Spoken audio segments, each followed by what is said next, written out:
et du Fils et du Saint-Esprit. Amen. Bien-aimés dans le Seigneur, loué soit Jésus-Christ à jamais. Nous sommes au lundi de la première semaine du temps de l'Avent. Dieu nous accorde ce temps pour pouvoir nous préparer à accueillir son Fils qui vient. De l'évangile de Jésus-Christ selon saint Matthieu.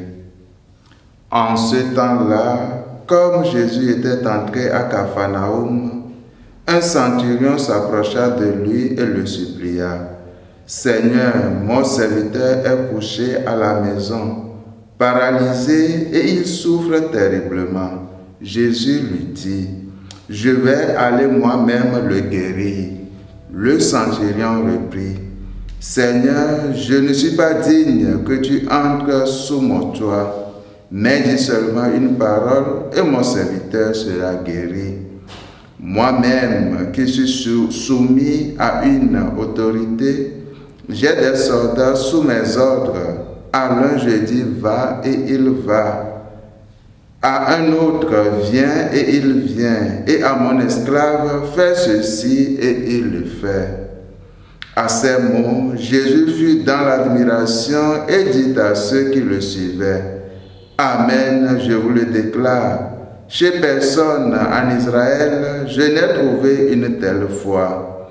Aussi, je vous le dis, beaucoup viendront de l'Orient et de l'Occident et prendront place avec Abraham, Isaac et Jacob au festin du royaume des cieux. » Acclamons la parole de Dieu.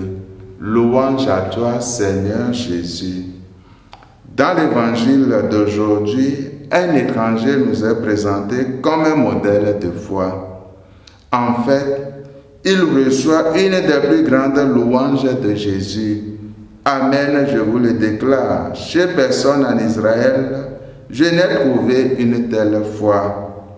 Le centurion a profondément conscience d'être indigne des faveurs de Jésus. C'est justement pour cela qu'il plaît à Jésus. Parfois, nous prions comme si nous méritions la faveur que nous demandons à Dieu. Le centurion, lui, reconnaît qu'il est indigne de recevoir Jésus chez lui. La foi et l'humilité de cet homme étaient si grandes que nous employons ces mêmes mots pour exprimer nos propres sentiments avant de recevoir Jésus dans l'Eucharistie. Seigneur, je ne suis pas digne de te recevoir, mais dis seulement une parole et je serai guéri. Frères et sœurs, en ce temps de l'Avent où nous préparons à la venue du Christ, faisons nôtres les paroles du centurion afin de bien préparer nos cœurs pour accueillir celui qui vient aujourd'hui et pour les siècles des siècles. Amen. Au nom du Père et du Fils et du Saint-Esprit. Amen.